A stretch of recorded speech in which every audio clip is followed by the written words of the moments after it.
for a president's first 100 days in office since 1949. Nearly half of these measures are measures to take excessive regulations off the book so we can grow this economy.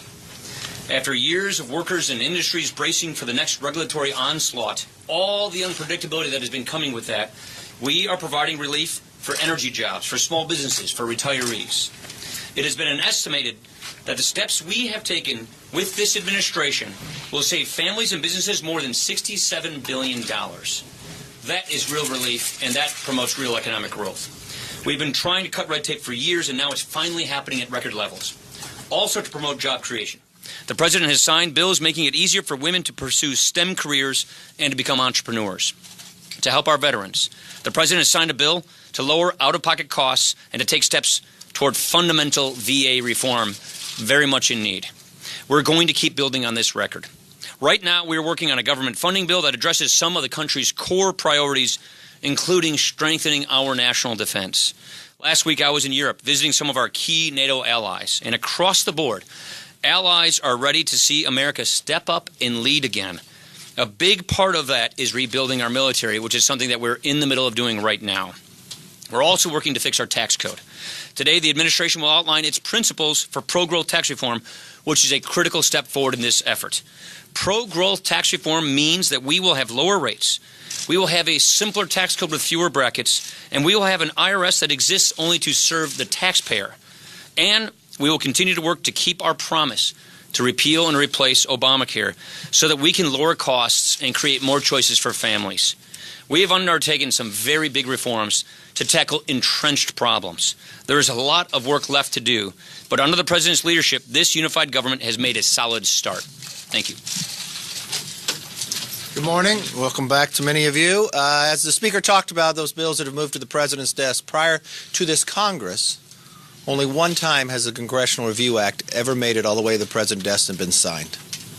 We have passed 15 inside this House. 13 of those have been signed into law to create, one, job creation, but at the same time to bring common sense regulation back to this country. Some of the actions that we're taking and building on just today, I know many of you watched last night the swearing in of a new member of Congress, Ron Estes from Kansas. Also, we'll take up one from copyright position, a very important position to have over at the Library of Congress, focusing on the future of copyrights and others. We'll vote on that today. Tomorrow, we'll take up about Freddie and Fannie. Freddie and Fannie are exempt from the Freedom of Information Act. In the idea of bringing more transparency to government, we'll pass a bill to make sure they are no longer exempt from FOIA, that anybody can be able to get the information dealing with Freddie and Fannie as we move forward.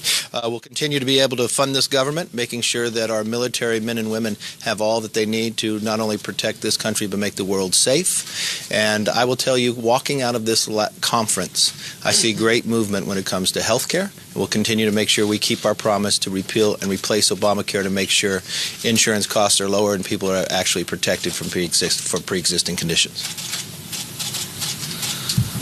Well, the last 2 weeks have been really good for members to go back to their districts and, again, hear from and talk to the people that actually elected us so that we can continue working for the American people to follow through on the things that are important to them, like getting the economy back on track, like getting the federal government out of the way in so many areas of their lives where people are hurting. Of course, one of those areas that government has actually been making it harder for families is Obamacare, with double-digit increases every year in premiums, with $10,000, $12,000 deductibles, with less access for good care. And that's why over these last 2 weeks, we've been working very closely with our colleagues all across the country to continue making progress in making sure that we're not giving up on the ultimate objective of repealing and replacing Obamacare. And the good news is a lot of really good progress has been made during those last 2 weeks. A lot more members are focused on getting to where we need to be. And so we're not going to stop working until we get that done. But in the meantime, we've also been working closely with this president, and I've been really encouraged to see the kind of commitment that President Trump has had on following through on the promises he made to the American people, getting our economy back on track, getting rid of regulations that are killing jobs in America.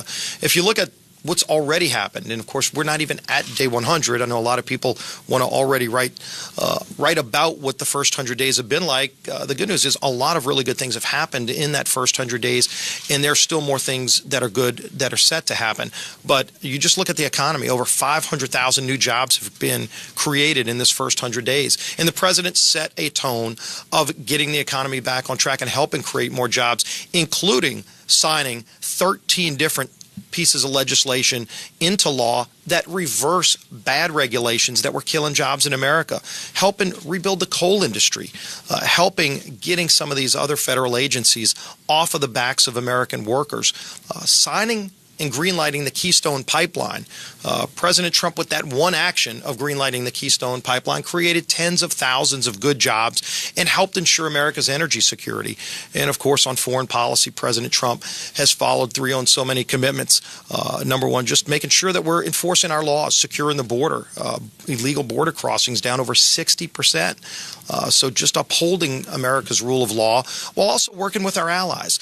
As you talk to NATO allies, and like the speaker, I was able to go and meet with some of our NATO allies. And, President Trump has encouraged our NATO allies to get up to that 2% level of GDP spending, so that not only is America contributing to NATO, but so are the countries in Europe. And they've done that. They've actually responded. And you're seeing positive results there, too. And so I think you see a more cohesive working with our allies, again, to follow through on those promises that have been made and to create more jobs and get our economy moving again. And we're going to continue working with this president to get America moving again.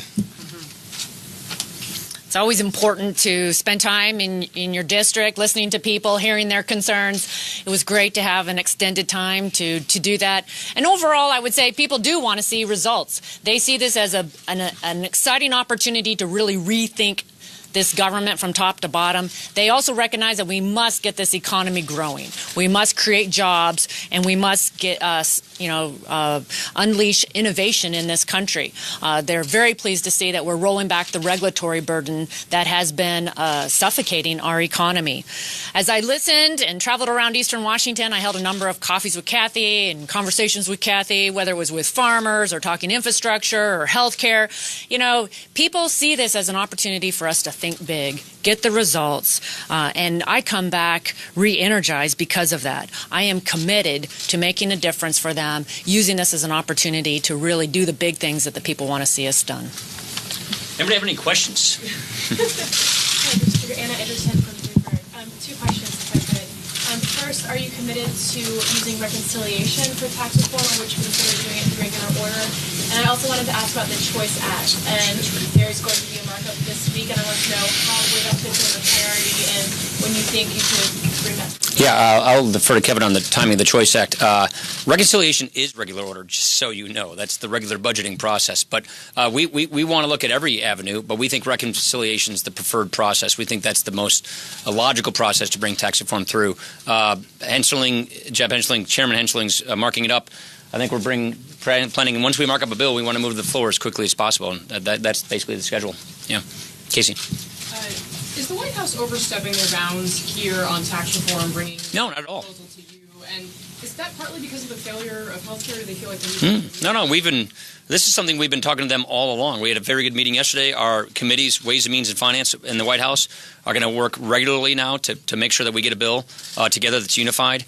We've been briefed on what they're going to do, and it's basically along exactly the same lines that we want to go. So what we see this is progress being made, showing that we're moving and getting on the same page. Wow, let's do that again. Progress being made.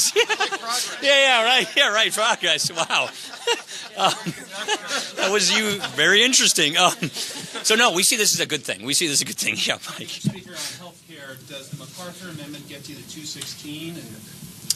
We think it's very constructive. So Tom MacArthur, as you know, one of the leaders of the Tuesday Group, also has a lot of experience in insurance, knows insurance markets inside and out, worked in high-risk pool kind of settings. So we think the MacArthur Amendment is a great way to lower premiums, give states more flexibility while protecting people with pre-existing conditions. Those are the three things we want to achieve. You got to remember, Obamacare is collapsing, and people are getting hit with double-digit premium increases. So whatever we can do to get those premiums down, but also make sure that the guarantee for people with pre-existing conditions is met, but give states, every state's a little different. We had a high-risk pool in Wisconsin that worked real well. They had a risk-share pool in Maine that worked real well. So we want to give the states the ability to kind of customize the reforms to maximize the ability to lower premiums and protect people with pre-existing conditions.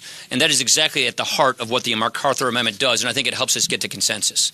So do you think we can see it? Susan. What's the Oh, holdup sorry. right now? You're blurting out. I'm just not going to do it, you know. Susan. Well, can you talk about what the current holdup is right now on the spending bill and characterize it? We're getting really close. The administration, OMB, along with our appropriators, are down to the last final things. I think we're making really good progress. Obviously, CSRs, we're not doing that. That is not in an appropriation bill. That's something separate that the administration does. We're very, very close on everything else, and now it's just kind of getting down to the final details. Do you need a stopgap, though? Because That's not our intention or goal. Is we want to get this done on time. That's our plan. can we see a vote on health care? Thanks, everybody. Next? We'll see.